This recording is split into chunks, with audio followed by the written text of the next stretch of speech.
میرا جو کوشچن ہے وہ یہ ہے کہ جس طرح ہم لوگ کو بتاتے ہیں لوگ وظائف کا سے کسی کی اولاد نہیں ہے تو لوگ کہتے ہیں کہ آپ قرآن پاک پڑھیں 9 بار، یعنی کہ قرآن پاک پڑھیں 9 times. اور اگر کسی کو اولاد نہیں ہے تو کہا جاتا ہے کہ 9 times قرآن یا پاک آپ اتنی بار روزے رکھیں یا آپ فلاں کوئی آیت ہے وہ 313 دفعہ پڑھیں وظیفے بتائیں. وظیفے.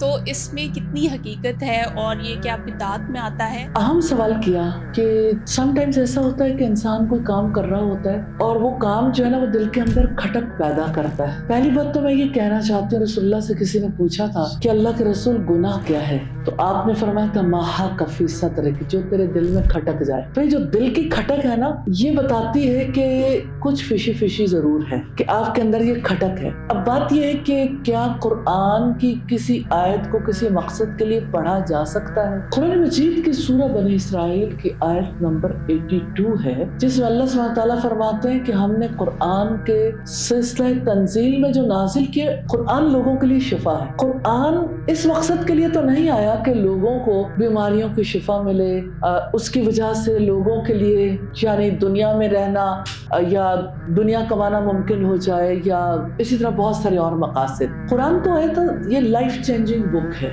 ہمارا انسٹرکشن مینول ہے، لیکن قرآن مجید کے اندر اس کی آیات میں ایسی یعنی تاثیر موجود ہے کہ اس کی وجہ سے شفا ملتی ہے، اگرچہ اس کا بیسک آبجیکٹو یہ نہیں ہے. اب یہ کہ اس کے لیے تعداد مقرر کرنا، اس کے لیے یعنی کوئی خاص طریقہ کار اختیار کرنا، آیا یہ بدعت ہے یا نہیں؟ بات یہ کہ کسی یعنی جیسے اولاد نہیں ہے تو رسول اللہ صلی اللہ علیہ وسلم نے جو دعائیں بتائی اولاد کے لیے، یا قرآن مجید میں جیسے حضرت زکریا کی دعا ہے ربی لا تذرنی فردا وانت خیر الوارثین، آپ کا دل میں کبھی کھٹکا نہیں آئے گا اس دعا کو کرتے ہوئے کہ ایک نبی نے دعا کی تھی میں دعا کر لوں، کبھی کھٹکا نہیں آئے گا. لیکن آپ اس کے علاوہ کوئی بھی طریقہ کار جو کسی کی وجہ سے اختیار کرو گے کھٹکا ضرور آئے گا، کیونکہ بہرحال ہمیں اس کے لیے گائیڈ نہیں کیا گیا. اب یہ کہ جو لوگ بتاتے ہیں کہ اس کو اس طرح پڑھ لو، یہ اس طرح پڑھ لو، یا قرآن مجید اتنی بار پڑھ لو، اس کی کوئی ثبوت نہیں، کوئی دلیل نہیں. تو آپ کے دل میں نے پہلی بات کہی کہ جو کھٹک ہے نا وہ بتاتی ہے کہ